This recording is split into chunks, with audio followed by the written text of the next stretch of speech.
Hello everyone, welcome back to our channel DU education club.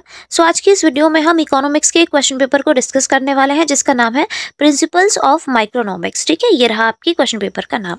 चलिए आगे बढ़ते हैं, क्वेश्चन पेपर के क्वेश्चंस देख लेते हैं। तो यहाँ आपका ये क्वेश्चन नंबर 1 है, इसमें 2 पार्ट दिए हुए हैं। पहला पार्ट कहता है उत्पादन संभावना वक्र कैसे दुर्बल था, चुनाव तथा अवसर लागत को स्पष्ट करता है। यानी कि आपको बेसिकली यही बताना है कि उत्पादन संभावना वक्र दुर्बलता, चुनाव और अवसर लागत को कैसे स्पष्ट करेगा। आप वक्र बनाना चाहें वक्र बना सकते हैं, अदरवाइज आप सिर्फ एक्सप्लेन भी कर सकते हैं। ठीक है, चलिए आगे बढ़ते हैं। इसका सेकेंड पार्ट कहता है नोटबुक की मांग में वृद्धि से मांग की गई नोटबुक की मात्रा बढ़ जाती है लेकिन पूर्ति की गई मात्रा नहीं बढ़ती। तो यह कथन सही है या गलत आपको एक्सप्लेन करना है। बेसिकली यहाँ पे मैं आपको एक हिंट दे सकती हूँ कि जैसे ही किसी चीज़ की मांग बढ़ती है तो उसकी जो मात्रा की जो कीमत होती है वो भी बढ़ जाती है, बट ज़रूरी नहीं है कि उसकी जो पूर्ति है वो भी लगातार कंटिन्यूसली होती रहे। ठीक है ना। चलिए क्वेश्चन नंबर 2 की तरफ चलते हैं। इस क्वेश्चन नंबर 2 में भी आपके लिए 2 पार्ट हैं। पहला पार्ट कहता है कुल आगम तथा मांग की कीमत लोच के मध्य संबंध का वर्णन कीजिए। यानी कि यहाँ पे आपको कुल आगम और मांग की कीमत लोच के बीच में रिलेशन बताना है कि इन दोनों का क्या रिलेशन होता है, या एक के बढ़ने से दूसरा घटता है और दूसरे के बढ़ने से पहला घटता है। ठीक है, मतलब आपको इन दोनों के बीच का रिलेशन बताना है।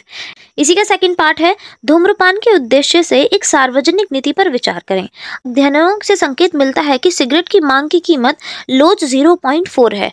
यदि सिगरेट के एक पैकेट की कीमत वर्तमान में $2 है और सरकार धूम्रपान को 20% तक कम करना चाहती है तो उसे कीमत कितनी बढ़ानी चाहिए। तो बेसिकली यहाँ पे आपको मांग को ध्यान में रखना है। मांग जितना ज़्यादा कम होगी इसका मतलब ये है कि हमें उसका जो प्राइस है उतना ज़्यादा बढ़ाना पड़ेगा। तो गवर्नमेंट क्या करेगी, बेसिकली प्राइस को बढ़ा देगी ताकि जो मांग है उसकी वो कम हो सके। ठीक है ना। चलिए आगे बढ़ते हैं क्वेश्चन नंबर 3 की तरफ। ये आपका क्वेश्चन नंबर 3 है, इसके भी 2 पार्ट है। पहला पार्ट है किसी वस्तु पर कर का क्रेताओं द्वारा भुगतान की गई कीमत विक्रेता द्वारा प्राप्त कीमत और बेची गई मात्रा को किस प्रकार प्रभावित करेगा।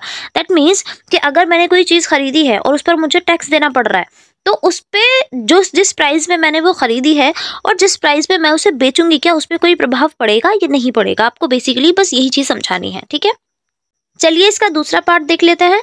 पूर्ति और मांग आरेख में बाजार संतुलन में उत्पादक और उपभोक्ता अधिशेष दिखाएं। यानी कि आपको क्या करना है, पूर्ति और मांग वक्र दिखाना है और उसी में आपको उत्पादन संतुलन करके भी दिखाना है। ठीक है ना। चलिए आगे बढ़ते हैं।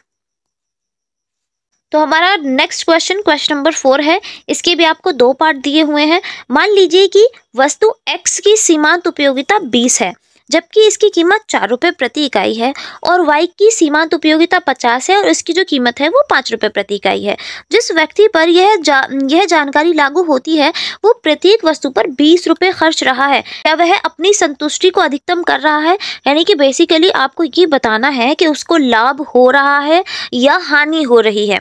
तो अगर उसको लाभ होता है तभी तो वो संतुष्टि करेगा, अगर उसको हानि हो रही होगी तो वो संतुष्टि नहीं कर पाएगा। ठीक है, तो इसका जो सेकंड पार्ट है, उचित रेखाचित्र का प्रयोग करते हुए एक समान वस्तु की कीमत में परिवर्तन की कीमत प्रभाव और आय प्रभाव के प्रतिस्थापन प्रभाव का वर्णन कीजिए।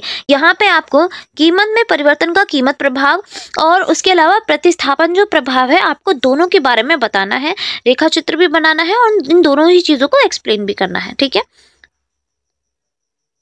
नेक्स्ट क्वेश्चन है हमारा क्वेश्चन नंबर 5 और इसमें भी आपको 2 पार्ट दिए गए हैं। पहला है अल्पकालीन और दीर्घकालीन औसत कुल लागत के बीच में संबंध का वर्णन कीजिए। यहाँ पे आपको अल्पकालीन और दीर्घकालीन जो औसत होता है और उसमें लगी हुई जो कुल लागत होती है, यानी कि दीर्घकालीन और अल्पकालीन जो औसत लागत है उसके बीच में जो रिलेशन है आपको वो बताना है। उसके बाद इसका सेकंड पार्ट है एक उत्पादन फलन बनाइए जो श्रम के ह्रासमान सीमित उत्पाद को प्रदर्शित करता है। संबंध कुल लागत वक्र बनाएं। आपके द्वारा खींचे गए 2 वक्रों के आकार की व्याख्या करें। यानी कि यहाँ पे आपको 2 वक्र बनाने हैं, एक तो श्रम ह्रासमान सीमांत उत्पाद वक्र है और दूसरा है कुल संबंध लागत वक्र, और दोनों ही वक्रों को आपको एक्सप्लेन करके बताना है। ठीक है ना।